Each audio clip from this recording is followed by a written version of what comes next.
Once upon a time, in a small mountain village, there lived a 26-year-old man named Elias.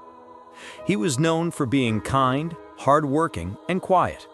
But inside, his heart was heavy. Elias had lost someone he deeply loved, a person he thought would walk beside him forever. But life had other plans.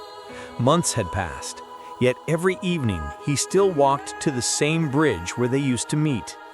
He'd sit there for hours, staring at the river below, as if the flowing water might bring her back. He didn't notice the seasons changing. He didn't notice how tired he'd become. He only noticed the absence that followed him everywhere. His friends told him, "Move on." But how do you move on when your heart refuses to forget? One day, Elias heard of an old hermit who lived at the edge of the forest. A man said to know the secrets of the mind. People called him the listener. It was said that whoever spoke to him returned lighter, as if they had dropped something invisible on the way back. So one morning, Elias packed his small bag and began to walk. He walked through hills, forests, and dusty paths, until he reached a quiet hut made of stone and wood. The air around it was still, almost sacred. Outside the hut, the old man sat under a fig tree, carving a small wooden bowl. Elias bowed and said softly, "Sir, my heart is full of pain. No matter what I do, I can't let go of my past." The old man looked up and smiled gently. "Then you are carrying something that is not meant to be carried forever. Come, I'll show you something." He led Elias to the nearby river. The sun was setting, and the golden light danced on the water. The old man picked up a stone from the ground, heavy, smooth, and cold. He said, "Hold this." Elias took the stone. "Now," said the old man, "stretch your arm and hold it out. Don't let it drop." Elias did as he was told. At first, it was easy. A few minutes passed. Then his arm began to ache. His fingers started trembling. The weight felt heavier and heavier.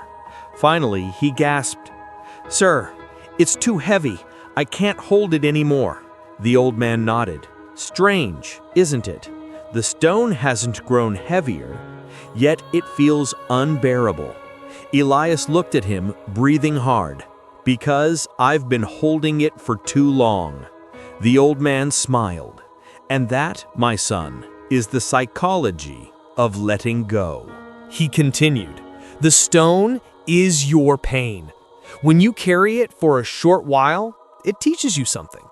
But when you hold on forever, it begins to destroy you."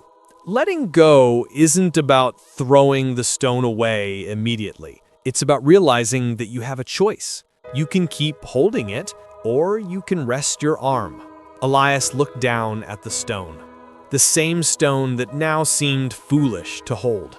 He knelt by the river and slowly placed it in the water. The ripples spread softly. For the first time in months, he felt his hand light again. The old man said, "You see? You didn't lose the stone. It's still here, but it no longer hurts you." That's what real letting go means. That night, Elias stayed in the hut. He couldn't sleep. His mind replayed the moment at the river. All this time, he had thought letting go meant forgetting her, erasing her name, burning her letters, pretending the love never happened. But now, he understood. It meant remembering without pain. It meant saying, "Yes, it happened. Yes, it changed me, but it doesn't own me anymore." He whispered to himself, "I forgive the past for not being what I wanted it to be, and I forgive myself for holding it so long." Tears rolled down quietly, not of sadness, but of release. When morning came, the old man gave Elias a final piece of advice.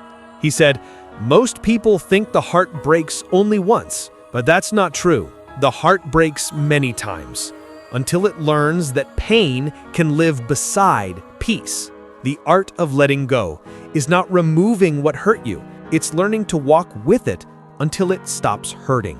Elias bowed deeply and said, "Thank you, master. I think I understand now." The old man smiled.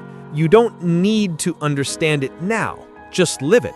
One day, you'll feel the difference." Years later, Elias returned to that same river. The fig tree had grown taller. The hut was empty now. The old man had passed away.